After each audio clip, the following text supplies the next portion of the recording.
여러분, 혹시 이런 고민 해보신 적 있으신가요? 매달 나가는 대출 이자만 줄어도 숨통이 트일 텐데 방법이 없을까? 특히 신용대출이나 주택담보대출을 오래 쓰신 분들은 금리가 높아 이자가 눈덩이처럼 불어나는 게 큰 걱정입니다. 그래서 정부에서 몇 년 전부터 내세운 게 바로 대환대출 제도입니다.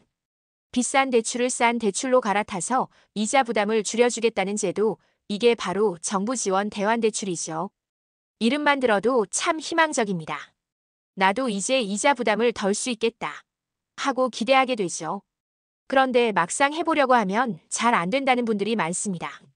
최근 들어서는 대환대출을 실제로 이용하는 사람이 절반 가까이 줄었다는 통계까지 나왔습니다. 자, 구체적인 숫자를 한번 볼까요? 불과 2달 전까지만 해도 신용대출을 갈아타는 사람이 10,000명 안팎이었습니다. 그런데 지난 7월에는 이용자가 5,600명 정도로 뚝 떨어졌습니다. 절반 가까이 줄어든 거죠. 대출 금액도 마찬가지입니다. 6월에는 2천억 원이 넘게 갈아탔는데 7월에는 1,151억 원 수준으로 반토막이 났습니다. 주택담보대출도 다르지 않습니다. 6월 한 달에 2,000명 넘게 대환을 했던 게 7월에는 1,300여 명에 불과했습니다. 대출 규모 역시 2,945억 원으로 역시 절반 가까이 줄었죠. 이쯤 되면 의문이 생깁니다.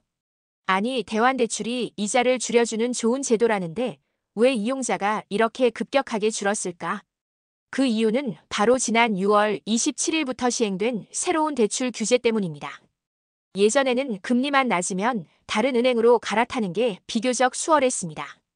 그런데 이제는 연소득 범위 안에서만 신규 대출이 가능합니다. 문제는 대환대출도 신규 대출로 분류된다는 점입니다. 예를 들어볼게요. 연소득이 5천만 원인 분이 있다고 가정합시다. 이분이 이미 마이너스 통장 3천만 원, 신용대출 3천만 원을 갖고 있다면 총 6천만 원을 빌린 상태죠. 이 경우 새로 대환하려고 해도 소득 범위 초과라서 막혀버립니다. 즉, 기존 대출을 일부 갚기 전에는 갈아타기가 불가능한 겁니다. 주담대도 상황은 비슷합니다. 수도권에 있는 집을 담보로 생활자금을 빌릴 경우 이제 한도가 1억 원으로 제한됩니다. 그 이상 대출을 받은 분들은 대환 자체가 불가능해졌습니다. 이자만 줄이고 싶은데 아예 문이 닫혀버린 셈이죠. 이런 규제가 시행되다 보니 정책 목표와는 정반대의 결과가 나오고 있습니다. 정부는 대환대출 활성화를 내세우면서 고금리 대출에 허덕이는 서민과 소상공인의 부담을 줄여주겠다고 했습니다. 특히 대선 과정에서 이를 공약으로 강조했죠. 하지만 실제로는 이용자와 금액 모두 절반으로 줄어든 겁니다. 정책은 있는데 정작 쓰고 싶은 사람은 쓰지 못하는 상황이 된 겁니다. 자, 그럼 여기서 중요한 건 뭐냐? 이 제도가 완전히 사라진 건 아니라는 점입니다. 조건이 맞는 분들은 여전히 대환대출을 통해 이자를 낮출 수 있습니다. 그럼 누가 대상일까요? 연소득 대비 빚이 많지 않은 분들, 신용대출이나 주택담보대출을 소득 범위 안에서 관리하고 계신 분들, 이런 경우에는 여전히 정부 보증을 통해 금리를 낮추고 상환 부담을 줄일 수 있습니다. 다만 조건이 맞지 않는 분들이라면 괜히 기대하고 신청했다가 거절당할 수 있으니 주의가 필요합니다. 그리고 반드시 기억하세요.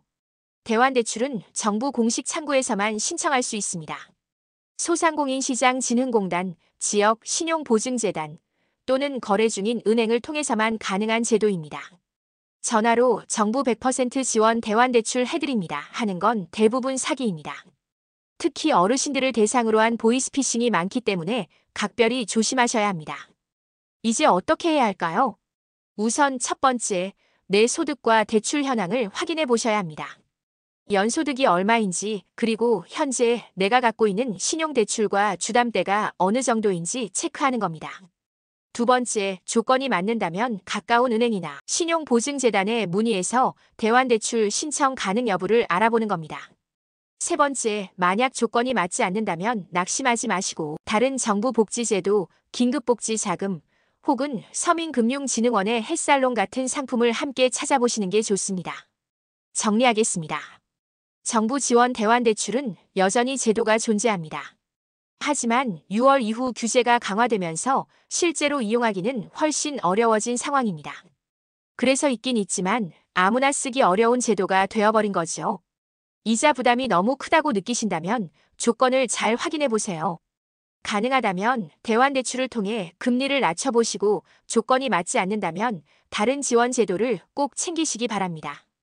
이번 영상 도움이 되셨다면 꼭 구독과 좋아요 부탁드립니다. 시청해주셔서 감사합니다.